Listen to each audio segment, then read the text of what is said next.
Алып койсуң шефиңди. Сенин начальник. Сенин шефиңди.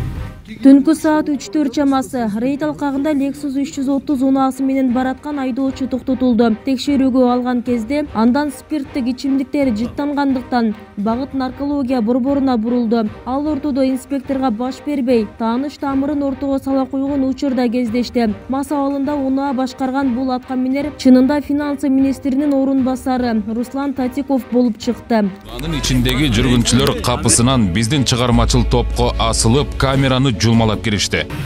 Эртең келип калма, понял?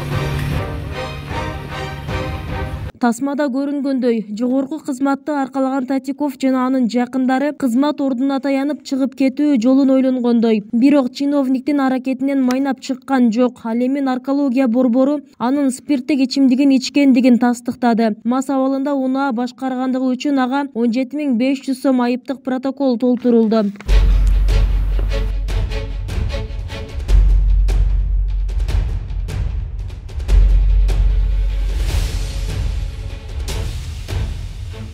Красный горит. Мындай жол эрежелерине кайдыгер жетекчилери борбордо эле эмес, аймактарда да кездешет. Өткөн жумада каршы тилкеге чыгып, кызыл жол чыракта айдаган облус жетекчилигинин кызматтык унаасы да коомчулукта катуу сынга кабылган. Жол көзөмөлдөөчүлөрдүн өз учуруна реакция кылбаганы маалым болуп, биздин чыгармачылык топ инспекторлорду жерине чакырткан. Ага ылайык жогорудагы жол эрежесин одоно бузгандыгы үчүн 8.500 сом айып жазылган. Светофордун кызыл чырагына айдап кеткен үчүн анан кийин карама каршы тилкеге чыккандыгы үчүн 188/3 беренелердин негизинде протокол жазып берем мен. Светофордук 3000 сом, карама каршы чыккандыгы 5,5 сом. Бул жаатта мыйзам бузуучулук бул эле эмес. Аталган кызматтык унаа 5-6 ай бою уруксатсыз алдыңкы терезелеринде караңлатып жүргөнү ачыкталган. Коомчулукка чыккан талкуудан соң терезелердин пленкасы сыйрылган. Ал үчүн да өзүнчө баа берилип айыпка жыгылабы бул өткөн жумада коомчулуктун көңүл борборундагы суроога айланган. Уруксаты жок, айнегин караңлатып алган үчүн 194 берененин 3-бөлүгү менен 40.000 сом айып пул салынды.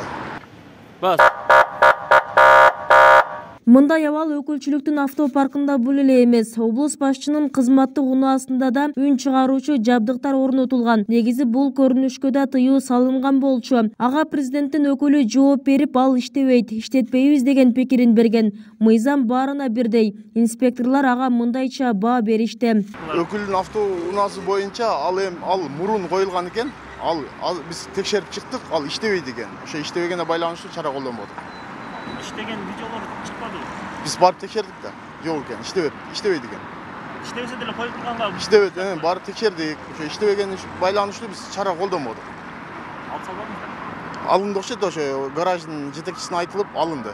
Жогорку кызматтагы аткаминерлердин одоно жол эрежесин бузуп, жосунсуз кылыктары байма-бай кайталанып келет. Бул айрым чиновниктерге сабак болбогондой, кызмат ордуна таянып, инспекторлор менен пикир келишпестикке барган учурлар да арбын. Андыктан коомчулук мындай жагдайларга катуу чара көрүүгө чакырат. Жооптуу кызматкерлер өздөрүнүн жүрүм турумун бир сыйра мындай оңдоп алса жакшы болмок да.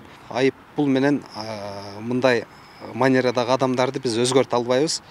Ошон үчүн коом өзү жек көрүш керек биринчиден, экинчиден ошо айып пул алган ошо туура эмес мыйзамды бузуп өткөн жерлери бүт полностью фиксация болгон болсо, ошолордун бардыгы натыйжада бир өзүнүн карьерасынабы, же өзүнүн келечегинеби, же бала чакасынын карьерасы үчүнбү бир кедергиси тийчүдөй. Ал чиновниктин корко турган жери, ыйык жери бар. Ошонусуна кедергисин тийгизе турган бир маселе көтөрүш керек да. Белгилей кетсек, өлкө аймагында бахус аталышында рейд жүрүүдө. Анда 4 күн ичинде тагыраагы 20-сынан 24 декабрга чейин 258 мас айдоочу аныкталды. Инспекторлор тарабынан аларга тиешелүү чаралар көрүлгөн. Мындай рейдтик иш-чаралар 8 январга чейин уланары айтылат. Адистер мас абалында унаа башкарган, авто ээн баштык жасаган жана жол эрежесин одоно бузган айдоочуларга карата текшерүү көзөмөлдөө боюнча рейдтик иш-чаралар күчөтүлөрүн эскертет. Бүбүсара Орозалиева, Шерзат Эгембердиев, 7 канал, Жалал Абад.